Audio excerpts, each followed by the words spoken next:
కావేరి మీరేంటి ఇక్కడ? నేను సీరియల్ వచ్చిన షూటింగ్ ఉంటే వచ్చాను. లాస్ట్ టైం మీ ఇంటికి వచ్చినప్పుడు మీ ఆయన్ని పాపని అందరినీ కలిశాను. ఎంత బాగా చూసుకున్నావో నన్ను. అసలు పులిహోర కూడా ఇచ్చావు. డబ్బా నా దగ్గర ఉండిపోయింది, అది ఇచ్చేద్దామని వచ్చా. డబ్బా ఇవ్వడానికి హైదరాబాద్ నుండి సీరియల్ వచ్చారా? ఏం మాట్లాడుతున్నావు కావేరి? ఆడవాళ్ళకి డబ్బా అనేది ఒక సెంటిమెంట్. 20 రూపాయల డబ్బా కోసం 20,000 ఖర్చు పెట్టుకొని వచ్చా. నాకు అర్థమవుతుంది. అవును, మీ ఆయన తాగుడు మానేశాడా? మీరు రండి, కాఫీ పెట్టాను. త్రినాథ్ గారు బాగున్నారా అండి? నానా బాగున్నావా? గుర్తున్నానా? లాస్ట్ టైం వచ్చేసి వెళ్ళాను కదా. అవును, ఏంటి మసాజ్ చేస్తుంది? రాత్రి తాగింది దిగలేదు. అయ్యో, దానికి మసాజా? మంచి కోఆపరేషన్. త్రినాథ్ గారు అరటి పండ్ల వ్యాపారం అది బాగా నడుస్తుందండి? బ్రహ్మాండం. అది తాగడం అది ఇంకా మీరు మానేయలేదు? అప్పుడప్పుడు అలా.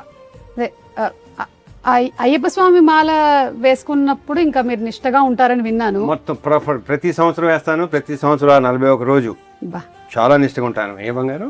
చాలా మంచి అలవాటు అండి అసలు నిజంగా.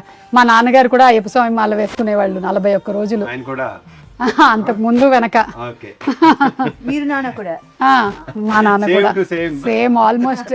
అసలు లాస్ట్ టైం మిమ్మల్ని కలవడానికి వచ్చినప్పుడు అదే స్టోరీ అనిపించింది నాకు, సేమ్ స్టోరీ అని. కాదు, మీకు గొడవలు ఇంకా అవుతున్నాయా? ఇదో ప్రాబ్లం. ఎవరు? ఇదో ఇది. అదంత క్యూట్ గా ఉంది, ప్రాబ్లం ఏంటి? క్యూట్ కాదు, పెద్ద గొడవ, చిన్న గొడవ. త్రినాథ్ గారు, ఎప్పుడు ప్రతి ఇంట్లో ఉండేటువంటి గొడవలేనండి. ఎవరింట్లో లేవు చెప్పండి గొడవలు? అందరి ఇళ్లలో ఉంటాయి గొడవలు. నేను జస్ట్ వచ్చే ముందే మా ఇంత గొడవ పడొచ్చా? ఓకేనా? షార్ట్ అదిరిపోయింది. మీది కొంచెం ఇంప్రూవ్ అవ్వాలి, ఆ తర్వాత చూసుకుందాం. నువ్వు ఆలోచించుకోవచ్చా? నాకు ఎందుకు, ఏం చేయాలో చెప్పు అంటారు. చెప్పినప్పుడు సుమా నాకు ఆల్మోస్ట్ సినిమా చూపించాడు. నాకు తెలిసి ఇంకా అంతకంటే బాగా ఎన్హాన్స్ అయిందని నేను నమ్ముతున్నాను. మంచి ఎమోషనల్ రైడ్ മനസ്സിലായില്ലേ?